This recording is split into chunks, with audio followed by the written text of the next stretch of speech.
sila kahapon.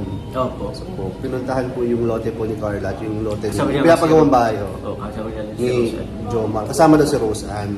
So, anong balita naman doon sa sa pinapagawang bahay ni Carla? Masahin ko yan, lote pa naman siya eh. Pero, ewan ko baka magpa-umpisa din. Papasimula na? Parang she's thinking na magpa-umpisa na din. Anong tiningnan niya doon? Anong ginawa niya doon? Tinignan lang niya yung lote. Para nagpaplano Para lang nagpaplano siya. lang siguro kung anong ano yun. Kung anong maganda doon sa lote na yun. Kung siguro sa ano ng bahay. Okay. Design Or kung saan nakaharap or kung paano. Paano. So, yun lang. Di ba magkatabi naman yun? Bahay niyo. Di paano yan? Kung ano yan, kung halimbawa, magkatuloy na talaga kayo. Oh. Paano yun? Dalawa ng bahay niyo doon? Oh, di goods. The more the merrier. The more the merrier. Kung halimbawa, nagkagalit kami, o di, uwi siya sa kanya, uwi din muna ako sa akin. Pumira. Wait, isang bahay pa nga. Sige. Tawag yan. Pag nangyari, medyo nga hindi Oo. Siyempre normal naman sa Normal jowa yun, or sa normal maganda yun, na oo. Minsan may tampuhan. Sige, doon ka muna sa inyo para hindi tayo magkagalit pa sa akin. Ang grabe. Parang masyadong malumanay pa rin na parang Maganda ka talaga. ang galang mo naman maghalit doon. Doon ka muna po. Doon ka muna po matulog kasi Uy, magpapalamig muna tayo. Oh, grabe. Siyempre, alam mo naman. Parang kayo lang gagawa ng ganyan. Pero alam mo naman, siyempre, sabi ba nila, pag mag-asawa, dapat hindi inayaang matulog ng magkagalit. Oo. So, bala na kayo kung anong isipin. Uy, anong balak niyo doon sa isang bahay? Gagawin yung transient, parang ganun. Pwede naman pagkakitaan. Yeah. Kasi kung wala namang gumagamit pa. Oo. Pero wala na. Pero ikaw, balak mo talaga lumipat na agad. Ako personally, kuya, kailangan ko na talaga kasi yung actually kanina nung nag-live ako, kuya Nel, pinakita ko sa kanila yung yung gulo ng bahay ko. Yung apartment Yung mo? apartment. Sobrang dami na. May nag-comment nga rin bro na hirap na ito, sobrang dami ng gamit ko doon. Yun na nga eh. Kaya practically, kailangan ko ding lumipat sa ang plano ko nga.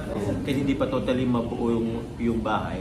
Ma-close lang yun, tapos ma-focusan ko muna sa kwarto ko para at least pag may lipatan ako, okay na yun. Kahit nagtatrabaho yung at least meron ako sa loob ng... Sa loob dapat ma-finish muna yung loob. At yung kwarto ko lang muna, saka na yung ibang... Makalipat ka lang agad. Makalipat lang hindi ako agad. Kaso ang inisip ko din naman ngayon, paglipat ko, nakita mo naman yung kapaligiran doon. Parang matatakot ako ko yan. Dapat may kasama ka doon. Ayaw mo mag-hire doon ng Siguro- makatulong. Hindi ko alam, siguro on call lang. May mga ibang bahay na ba doon? Marami na rin naman. Marami na rin sa likod. Kasi yung mga katabi ko pa kasi is wala pa. Malalayo pa. Malayo pa. So, kung tatakbo ko sa... Hindi, tama naman kasi di ba, since si Carla magpapagawa na rin naman ng bahay, syempre, niya yun, susubaybayan niya yun. So, pwede naman siya makitulog sa'yo, di ba? Para may kasama ka. Di ba? O, di ba? Ba't pa uuwi? Lalayo pa. Doon naman, pwede naman siya makitulog para pagka umaga, mababantayan niya agad yung mga nagtatrabaho.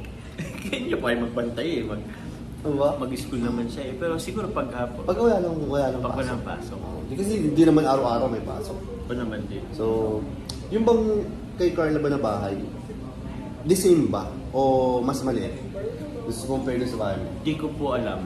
Ano ba mas malaki? Yung lupa mo, lupa niya? Medyo, yung sa akin ang medyo may laki-laki. Yung lupa niya is okay naman din. Pero baka mag-ano po siya. Mag-expound. Paano ba yun? Up and down din? Double, two story? Parang ang alam ko kasi parang ano lang muna siya, bungalow lang. Pero parang if ever, yung Pwede, abang abang lang sa taas. Okay. Pwede din yung ganun. So, Goods din. yung pala yung plano guys ni Carla ngayon. Alam ko may bakod na maganda rin na yung bakod. No? Medyo maayos naman yung bakod. Maganda nga yung bakod niya eh. Maganda yun kasi para na-secure na. Tapos, paano yun? Di mas madadalas kayong bumisita doon ngayon? Kasi paras kayong may pinapagawa doon. So madalas kayo nandun. Pwede rin. Kasi kuya, ang tawag niya, di man kasi namin sinasabi na napunta kami. Siyempre, pero kinikilig pa rin kami pag nalalaman namin. Kasi yung thought lang na malaman namin magkasama kayo. Masaya na yun sa amin mga sa mga humahanga at sumusuporta sa inyo.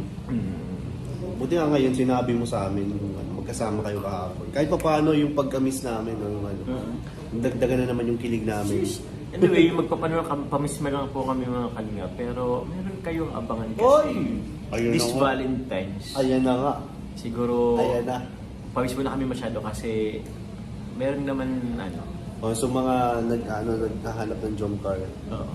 Sabi ni Kalingap Joe, magpapamiss mo na sila.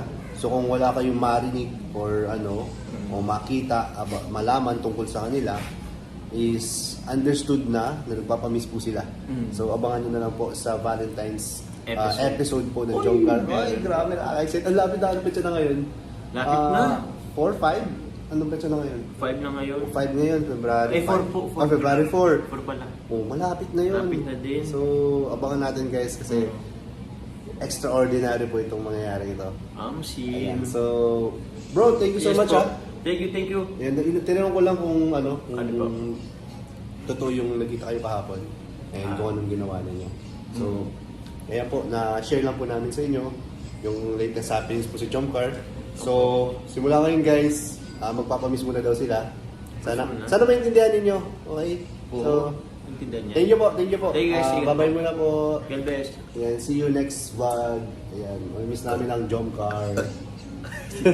Thank you na pa. Thank you, bye-bye. Thank you po.